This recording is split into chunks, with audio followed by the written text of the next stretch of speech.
할렐루야. 네, 드디어 이제 하반기 수요 중보 기도회가 시작이 됐는데요. 또 오늘 시편 57편의 말씀을 시작으로 또 말씀 붙들고 함께 뜨겁게 기도하는 오늘의 시간이 되었으면 좋겠습니다. 시편 57편 말씀입니다.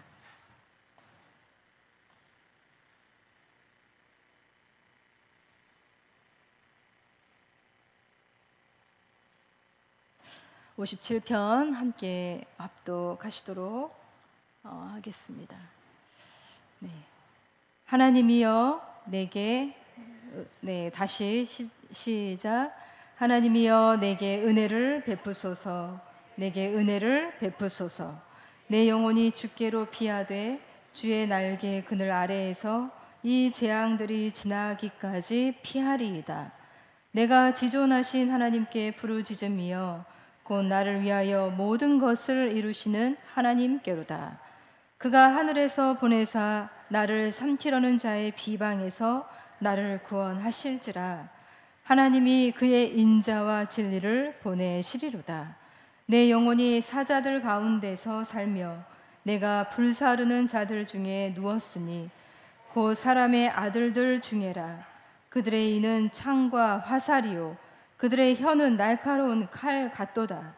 하나님이여 주는 하늘 위에 높이 들리시며 주의 영광이 온 세계 위에 높아지기를 원하나이다.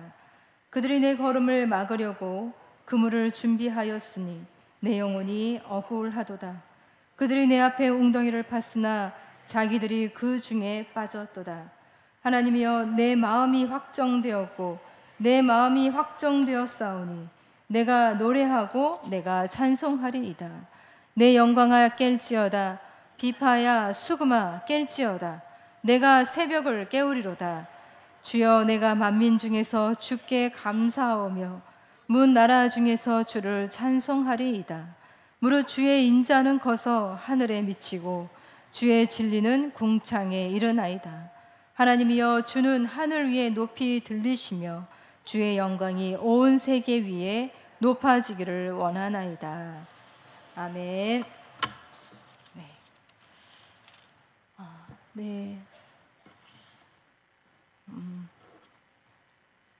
우리가 살아가는 모든 순간에는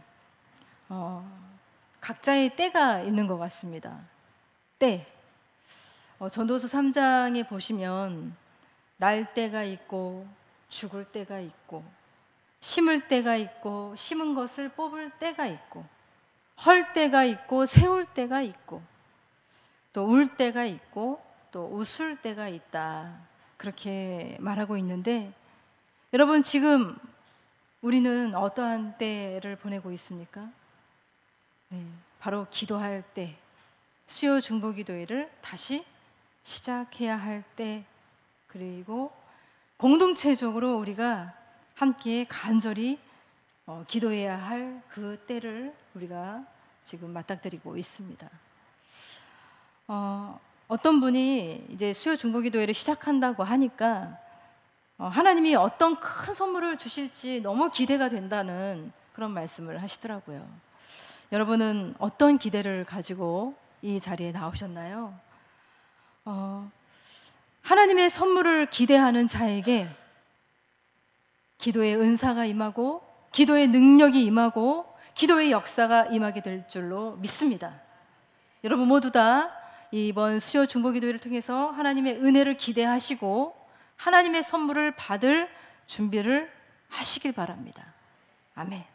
그리고 전도서 3장 12절에는 또 이런 말씀이 있어요. 사람마다 먹고 마시는 것과 수고함으로 낙을 누리는 그것이 하나님의 선물이라고 그렇게 얘기하고 있는데 여러분 세상의 모든 수고 중에 기도로 하나님의 일에 동참하는 바로 이 시간 자체가 하나님의 엄청난 큰 선물이라고 생각이 됩니다.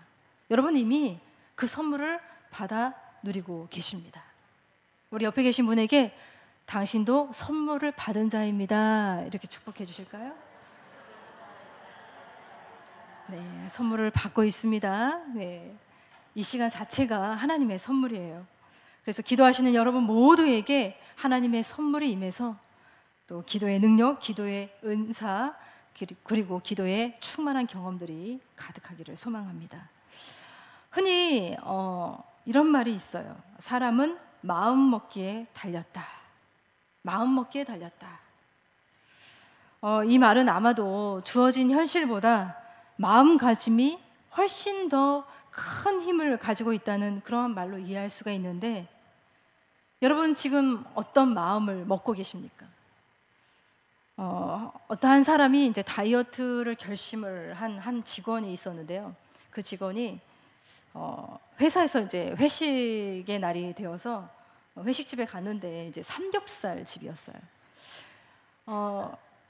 근데 다이어트를 결심했잖아요. 그래서 직원들에게 나는 오늘만큼은 고기를 먹지 않고 쌈만 먹겠다, 상추만 먹겠다, 그렇게 선언을 했어요.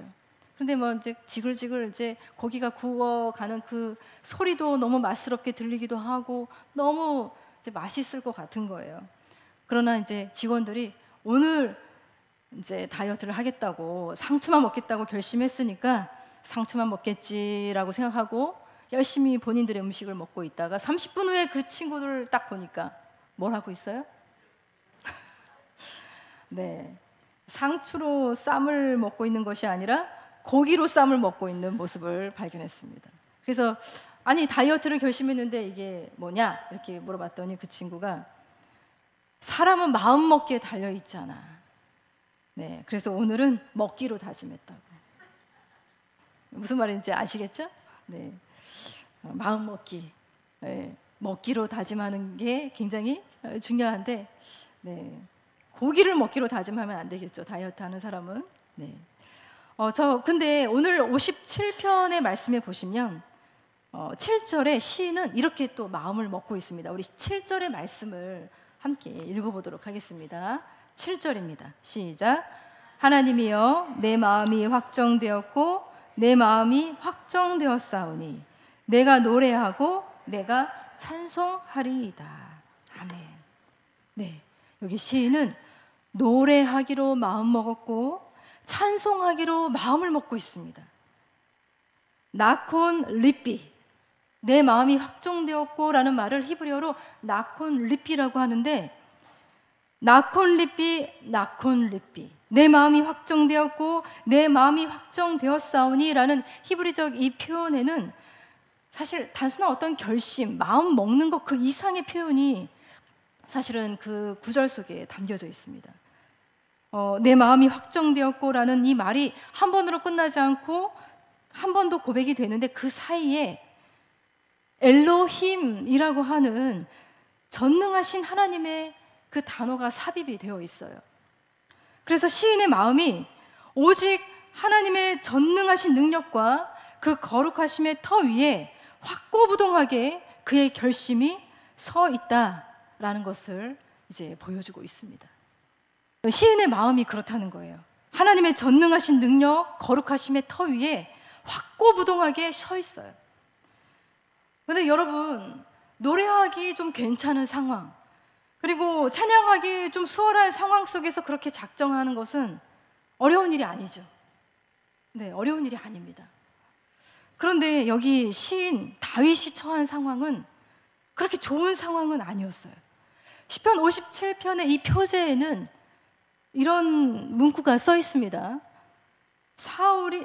다윗이 사울을 피하여 굴에 있을 때에 라고 써 있어요. 굴에 있을 때에. 자, 다윗은요 이 사울 왕의 집요하고 지독한 이 시기와 미움에 의해서 쫓기고 쫓기다가 내몰리고 내몰리다가 결국 어디에 숨어 있냐면 엔게디 굴 속에 숨어 있는 상황이에요. 그래서 자신의 그 비참한 처지를 다윗은 이렇게 6절에 표현하고 있습니다. 6절의 말씀에 보시면 상반부에 이렇게 되어 있어요. 그들이 내 걸음을 막으려고 그물을 준비하였으니 내 영혼이 억울하도다. 원래 히브리어를 쓸 때는 이제 동사보다는 명사가 이렇게 앞에 와 있어야 되는데 이 구절에서는 명사가 아니라 동사가 먼저 앞에 있어야 되는데 이 구절에서는 그물이라고 하는 레시트라고 하는 이 명사가 먼저 등장을 하고 있어요. 그러니까 이 구절은 이렇게 이해할 필요가 있어요. 그가 걸음을 내딛는 곳마다 덫이 이렇게 깔려 있어서 도무지 한 걸음도 내딛지 못하는 너무나도 절망적인 상황이다라는 그러한 표현이라는 거예요. 그래서 내 영혼이 억울하도다. 내 영혼이 억울하도다. 세번역 성경은 이렇게 표현하고 있어요. 내 기가 꺾였습니다. 나는 기가 꺾였습니다. 여러분, 중꺾마라는 그런 유행어를 아시나요? 중요한 것은 꺾이지 않는 마음이라는 그런 유행어가 있어요. 여러분, 학생이 기가 꺾이면 어때요? 공부를 못합니다. 할 수가 없어요. 그래서 가정에서 학생들 기를 꺾으시면 안 돼요. 잘한다. 그래, 잘할 수 있다. 기를 살려줘야 돼요. 여러분, 목회자도 기가 꺾이면 어떤가요? 목회하기 살만 날까요? 아니요. 기가 꺾이면 목회자도 목회하기 힘듭니다. 다윗은 어떨까요? 여러분, 다윗은 기가 꺾여서 엔게디 그 굴에 갇힌 그 비참한 상태에 놓여져 있는데 자신의 처지를 4절에는 또 이렇게 표현하고 있어요. 우리 4절의 말씀을 함께 읽어볼까요? 시작. 내 영혼이 사자들 가운데서 살며 내가 불사르는 자들 중에 누웠으니 곧 사람의 아들들 중에라. 그들의 이는 창과 화살이요 그들의 혀는 날카로운 칼 같도다. 여러분, 이 상황은 어떠한 상황입니까? 얼마나 비참하면 내 영혼이 사자들 가운데서 살고 내가 불사르는 자들 가운데 누워있다고 그렇게 말하고 있어요. 이 상황은 절망하는 게 너무나도 당연한 상황이죠. 낙심하는 게 너무나도 당연한 상황이에요. 나를 잡아먹으려고 하는 자들에게 분통을 터뜨려도 모자라는 그러한 상황입니다. 나를 미워하는 그들을 나도 미워하는 것이 너무나도 자연스럽고 당연한 상태예요. 그러나 그는 어떻게 마음을 정하고 있습니까? 노래하기로, 찬양하기로, 감사하기로 작정했습니다. 여러분, 이것이 바로 믿음이에요. 이게 바로 믿음입니다. 하나님은 우리가 이러한 상황 속에서 이렇게 작정하기를 원하고 기다리시며 선물을 준비하시는 하나님이세요. 반대로 사탄은 어떨까요? 사탄은 우리가 기도할 수 없을 정도로 기가 꺾이게 하는 존재예요. 우리가 기가 꺾이면 꺾인 상태 그대로 그냥 남아있기를 원하는 존재가 바로 사탄입니다. 어떠한 마음의 작정, 그러니까 하나님 앞에 다가서는 그 마음의 작정을 하지 못하게 하는 존재가 사탄이에요. 가능하다면 모든 방법을 수단 방법을 다 동원해서 하나님 앞에 작정하지 못하게 하는 존재. 네, 악한 사탄, 원수 마귀의 그 사역이에요. 지난주 담임 목사님 이 말씀의 주제가 이거였어요. 계속하라. 그 다음에 뭐죠? 잊지 말라. 그 다음에 생각하라. 다 잊으셨나 봐요. 네. 계속하라, 잊지 마라, 생각하라. 여러분, 기도를 계속하지 못하게 하고 메시지를 잊어버리게 하고 하나님의 일들을 생각하지 못하게 하는 존재가 바로 사탄이에요. 잠언서의 말씀을 읽다가 제가 메시지 성경으로, 유진 피터슨의 메시지 성경으로도 계속 함께 읽고 있는데 이렇게 28장 4절에 이렇게 되어 있더라고요. 하나님의 법을 저버리면 악행은 얼마든지 받아들이게 되지만, 그게 당연한 거예요. 그러나 하나님의 법을 사랑하면 그 법을 지키고자 필사적으로 싸운다고 합니다. 여러분, 어느 쪽을 선택하겠습니까? 당연한 대로 자연스럽게 그냥 마음이 흘러가는 대로 하시겠습니까? 아니면 필사적으로 내 마음의 본능, 본성이 원하는 대로 가지 않고 그 본능과 싸우면서 하나님 앞에 나아가기로 다짐하겠습니까? 네, 여러분, 믿음의 사람들은 늘 주어진 현실에 저항하면서 하나님께 가까이 가는 길을 선택하는 사람들이에요. 바울과 실라도 그랬어요. 빌립보에서 복음을 전하다가 옥중에 갇혀서 착고에 발이 묶여 있었죠. 그러나 그들은 하나님을, 그 감옥 중에서도 하나님을 찬양했습니다.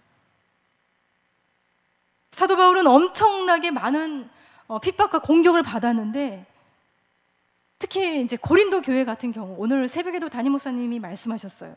고린도 교회가 사도 바울을 좀 힘들게 했습니다.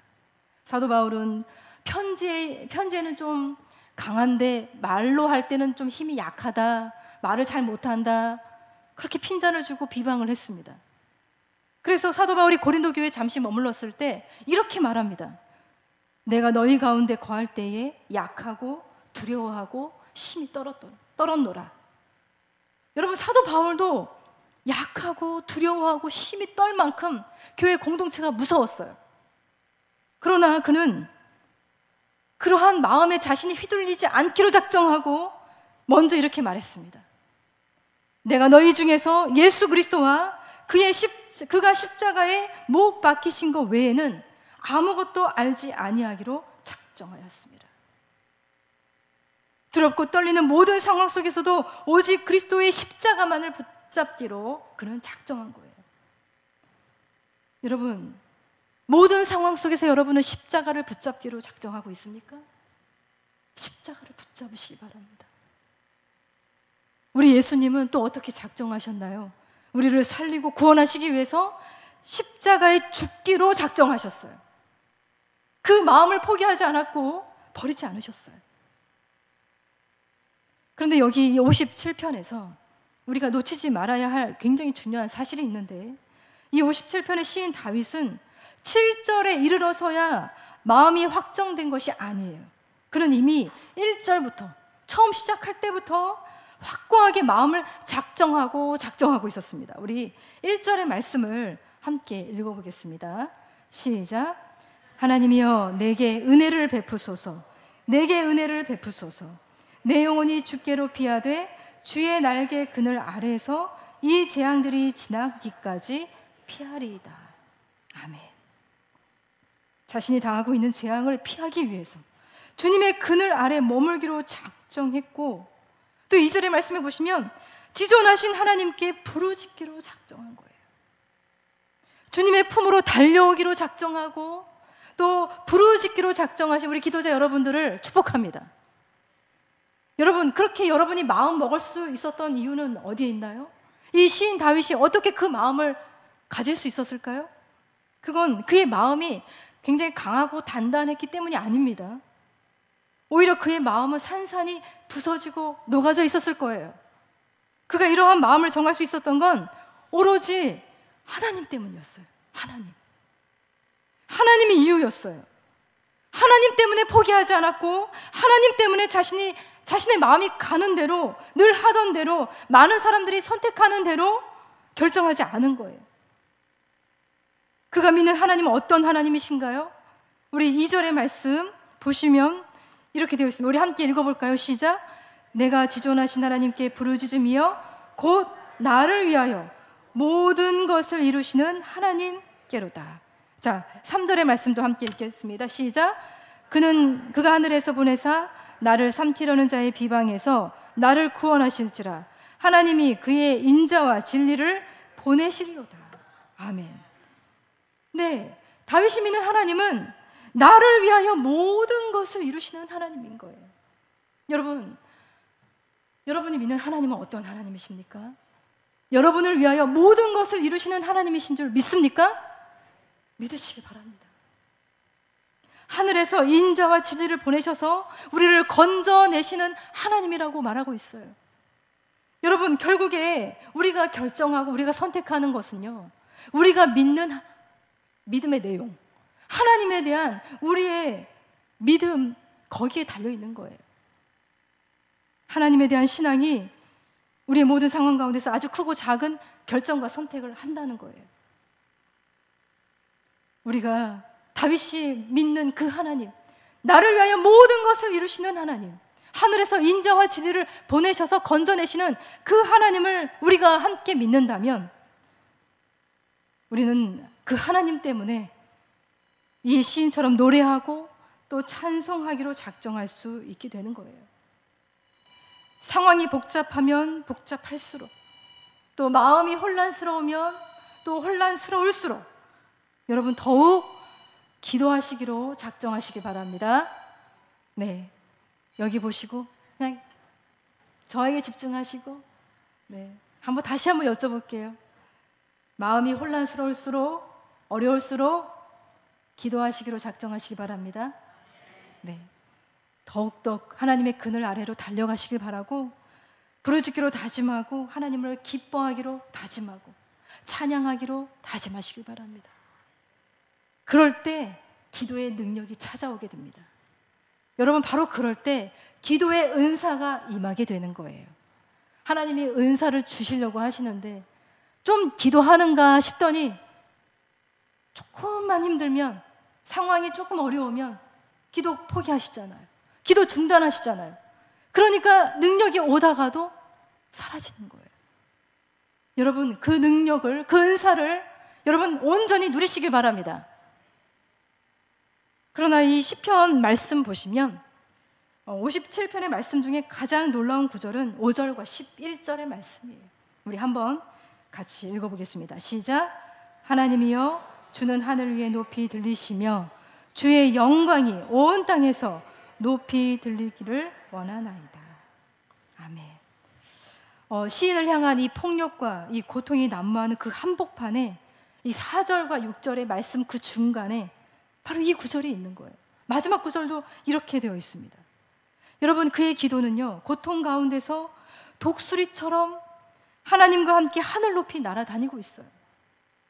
그는 기도하기로 작정한 이 삶의 자리에서 놀라운 경험을 한 것처럼 보여집니다.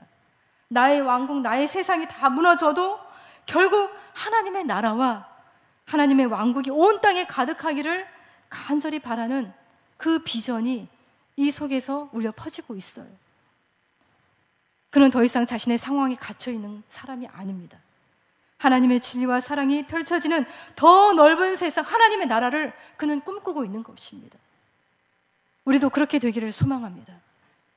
우리의 기도가 더 깊어지고 더 넓어지기를 원합니다.